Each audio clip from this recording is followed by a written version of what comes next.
Hi everyone, in front of me I've got OPPO A17 and let me share with you how to activate automatic system updates on this device.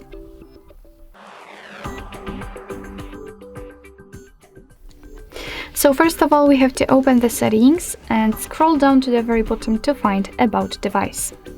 Now let's enter the version, which may be quite confusing, but trust me, we have to first of all enable the developer options. So keep tapping on the build number until you see that you're in the developer mode. Now we can go back to the general settings and enter system settings and scroll down to the developer options. A quick disclaimer, we've got a video about the developer options. I've just recorded it, so you can simply check it and you can learn more about the developer options, what kind of options you can find here and so on. So if we are on the developer options, getting back to the subject, to the topic of our video, simply scroll down just a little bit to find automatic system updates. Now let's tap on the switcher right here, and from now on this option is active, which simply means that your device will apply the updates when it will be restarted, so you don't have to remember about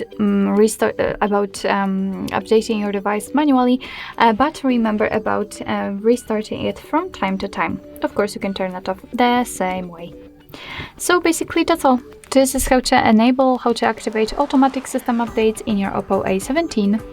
Thank you so much for watching. I hope that this video was helpful, and if it was, please hit the subscribe button and leave the thumbs up.